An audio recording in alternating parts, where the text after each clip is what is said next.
Dear friends, we are currently experiencing a quiet yet profound revolution in our perception of existence. Over the past few centuries, deeply influenced by Newtonian classical physics, people have habitually understood existence as individual, stable, and bounded objects. A table is a table. A person is a person. A celestial body is a celestial body. The universe was viewed as a precise mechanical clockwork, composed of gear-like entities. In this logic, relationships were merely seen as subsequent connections, lines between beats, attractions between atoms, interactions between individuals. They were considered subsidiary, not fundamental. However, the forefront of science is shaking this foundation of this myth. We are realizing in unprecedented ways, relationships are not subsidiary, but fundamental. Entities are not starting points, but outcomes. Quantum mechanics has long been telling us that so-called particles are not solid, unchanging tiny balls, but probability events manifesting within relationships. The position, state, and even the existence of our particle depend on its relationships with observers, measuring devices, and fields. This is Heisenberg's uncertainty, Schrödinger's superposition, Bohr's complementarity, all repeatedly telling us there are no independent entities unrelated to relationships. String theory takes this idea to the extreme. It asserts that the most basic elements in the universe are not point-like particles, but strings in state of vibration. These strings are not things, but structural patterns resonating at specific frequencies within dimensions. In other words, the essence of existence is vibration, resonance, structured flow, not static entities. Not only in the microcosm, but also on the macroscopic scale. Ecology reveals interdependent energy circles rather than collections of independent individuals. System theory reveals patterns and feedback in complexity rather than single-point variables of causality. Neuroscience is gradually transitioning from a modular brain to an integrated network cognition model of brain, body, environment. Even in artificial intelligence and social network research, we are increasingly seeing that individual behavior is not a result of internal driving forces, but responsive fluctuations within a structural network. All of this is pointing towards the same shift. Existence is no longer a static thing, but a resonant field. We are not independent selves, but nodes in a relational field, responses within a flow. You are not something you own. You are a specific resonance of the universe in this moment. You are an echo of the earth, an interface of myriad phenomena, a frequency of the one manifesting in the many. So, we can finally let go of that attachment, let go of the solid question of the phrase, "Who am I?" Let go of the misunderstanding that truth is persist. Let go of the old logic that the world is a stack of matter, and embrace a new perception of existence, the essence of relationships, the manifestation of structure, the reality of resonance. Science has not betrayed spirituality. Science has quietly opened a door for us in its own language, allowing us to finally see what poets, saints, and children have intuitively sensed all along. Existence is not an isolated is, but a relational being, a flowing, mutually manifesting sum of the whole. Traditional philosophy, following the Aristotelian model, starts with substance and considers existence as things with attributes. This model has persisted into modern science. Everything is composed of particles that interact with each other. As we mentioned earlier, in this model, relationships are seen as secondary, additional, and reducible. However, this model has a fatal flaw. All so-called entities cannot exist independently. Atoms require space. Cells requires nutrients and environment.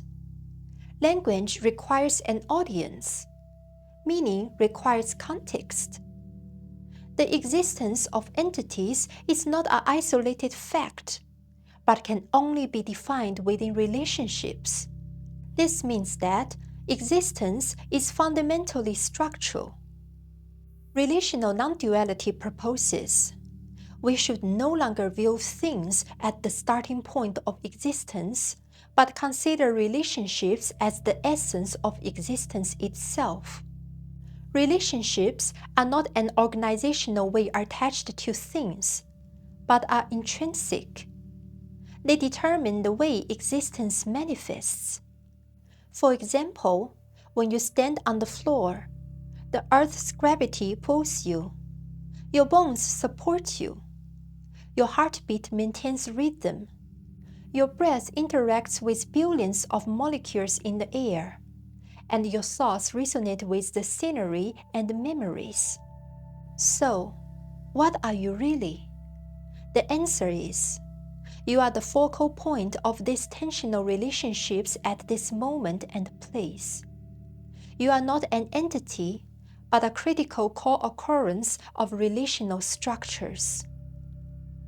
Let's delve deeper into physics to explore. Quantum entanglement shows that the existence state between two particles does not depend on their locality, but on their structural coupling. When you measure one particle, the other instantly responds, not delayed by distance. This is not supernatural. It indicates that existence is not determined by individuals, but by relationships.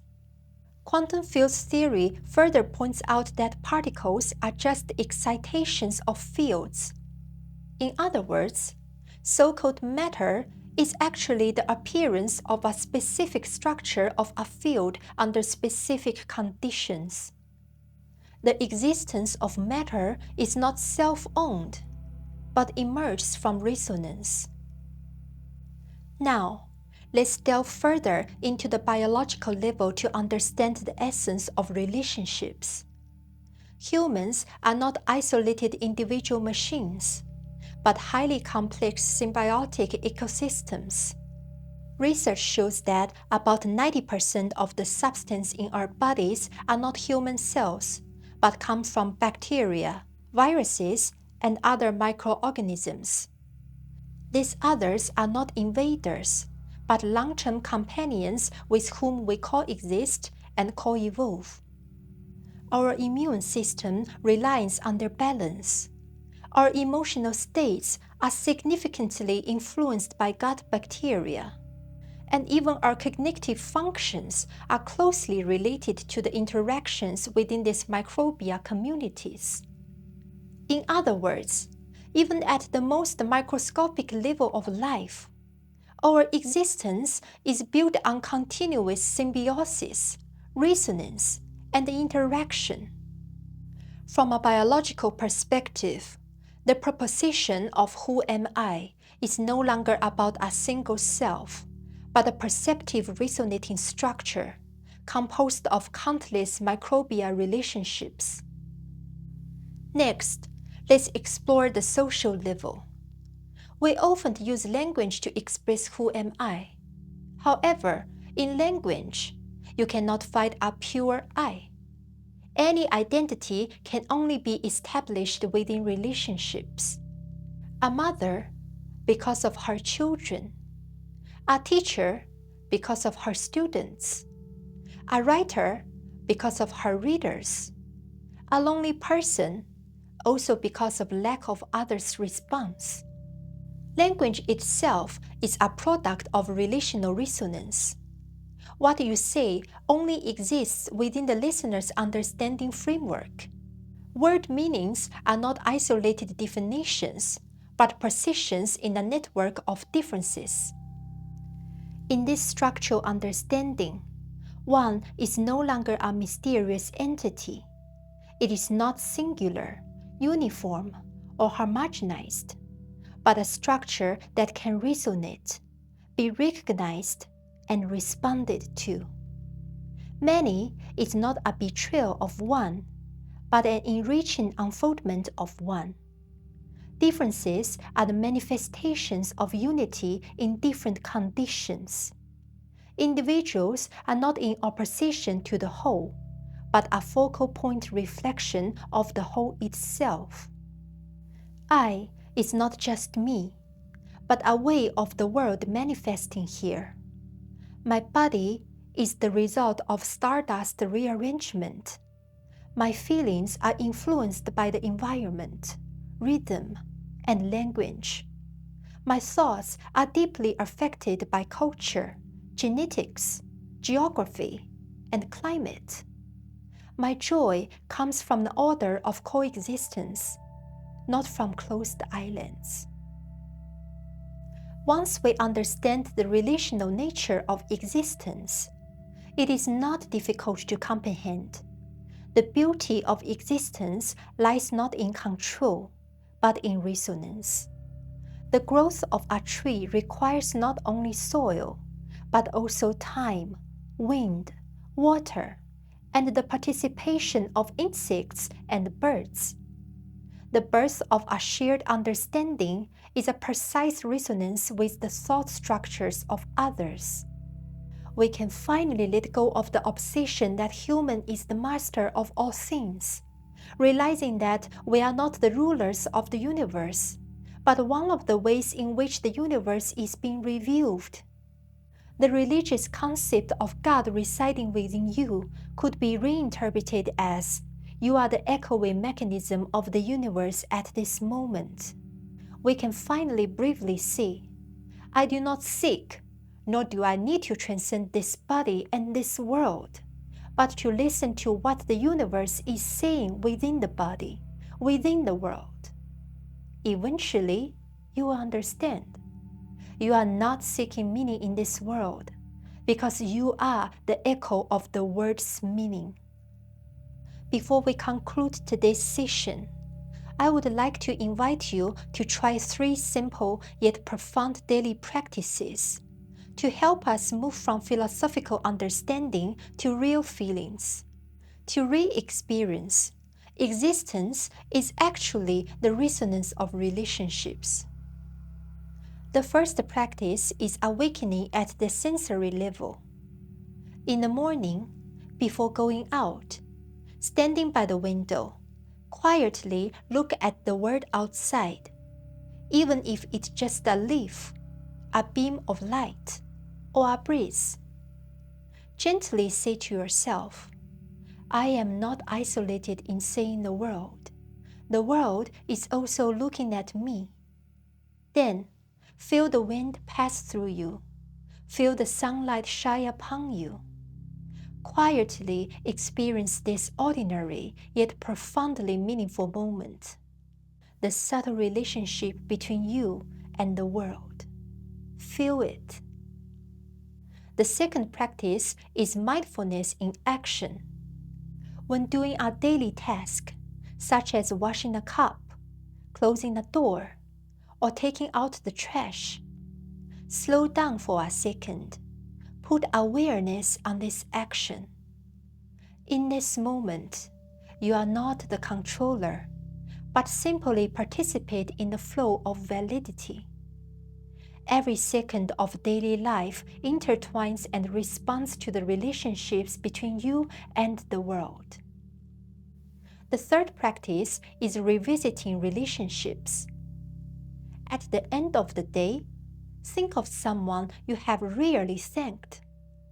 They might be the cashier at the store downstairs, the neighbor who greets you at the street corner, a postman who always brings you the letters. Then silently say in your heart, I know we have never had a deep conversation, but that person is also a part of the structure of my life. Because of that person's kindness and service, my world is full and complete. If possible, you can write this down, express this gratitude to them tomorrow. Let us restore sensitivity to relationships, discover the overlooked resonances, and feel the gentle structures manifesting in each other's existence. These three practices invite you to release the anxiety of who am I, and begin to ask another more real question. At this moment, am I responding to myself, responding to others, responding to this world? Amidst all these tremors, finally emerges one of the most important realizations. You are not who, but how. You are not a closed defined who am I, but a way of vibrating, responding, transcending, and resonating in the world at this moment. Instead of asking who am I, ask, am I responding? Am I allowing this flow of existence to pass through me, not closing, cutting off, or distorting it? Relational non-duality is not the end point of a philosophical system. It is a way for us to truly participate in life again, in the resonant structure where everything mutually manifests. You are not an observer. You are the most intrinsic participator in the flow of life. In the next episode, we will explore the structure of existence. Thank you for accompanying me on this journey. I will see you soon.